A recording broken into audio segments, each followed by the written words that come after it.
څنګه یوه نجلۍ په ځان میینه کړو. سلام ستړي مه شئ، زموږ احساس انفو چینل ته پخیر راغلی. په دغه مقاله کې به در سره هغه نکتې شریکې کړو د کومو د لارې چې به تاسو وکولی شئ یوه نجلۍ یا ښځه کومه چې ستاسې خوښیږي راجلب کړئ او اړیکه ورسره جوړه کړئ. راځئ چې پیل یې کړو. لومړی د دې لپاره چې یوه نجلۍ راجلب کړئ هیڅکله د هغې تایید ته مه په تمه کیږئ. تر هر څه لومړی باید په دې پوه شئ هغه نجلۍ چې غواړئ ورسره اړیکه جوړه کړئ د هغې تایید یا د هغې لخوا د اړیکې جوړولو ته مه په تمه کیږئ. همدارنګه د هغې د خوشحاله کولو لپاره له خپل حد څخه مه اوړه. زارۍ ورته مه کوه، ځکه چې که داسې دې وکړه نو دا به ورته واضح کړي چې تاسې د هغې مهربانۍ ته اړتیا لرئ او باید پوه شئ چې میرمن له دغه ډول رویې څخه تښتي.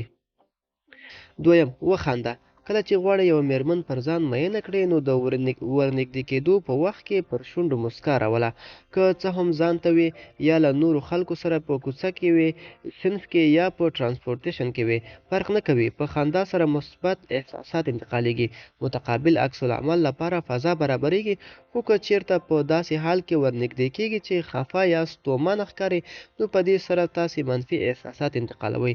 دا په یاد ولرئ کله چې تاسې یو نااشنا نجلۍ په طرف ورنږدې کیږئ هغه نه پوهیږي چې تاسې ولې ورنږدې کیږئ.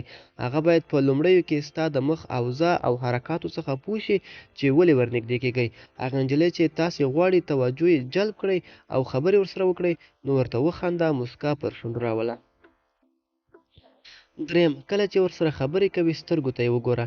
د دې لپاره چې د خبرو اترو د لارې خپل افکار او احساسات په ښه شکل انتقال کړئ نو د خبرو پر وخت یې مخامخ سترګو ته وګوره او خبرې کوه. شاید دا به سخته وي چې مخامخ سترګو ته په لیدو ورسره خبرې وکړئ، خو کولی شئ یوه سترګه وټاکئ، چپه یا ښي سترګه، او بیا هغې سترګې ته په کتلو سره مخامخ خبرې وکړه.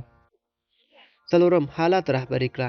د یوې ښکلې نجلۍ د جلبولو لپاره باید کنټرول ووسئ او حالات رهبري کړئ.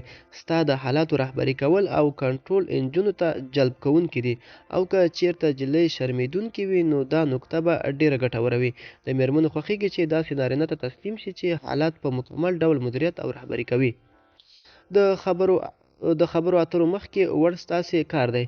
د یوې څه کولو لپاره دعوت ورکول، د ملاقات کولو ځای او وخت ټاکل، کوم هوټل ته لاړ شئ، چیرته کښېنئ او داسې نورې فیصلې تر ډېره باید تاسې وکړئ. ملګرو، دا به زموږ چمتو شوی ویډیو. خدای دې وکړي چې له ویډیو نه مې یو څه مطلب اخیستی وي. د لا ښکلو ویډیوګانو لپاره زموږ احساس انفو چینل سره اوسئ. تر بلې ویډیو خېچه.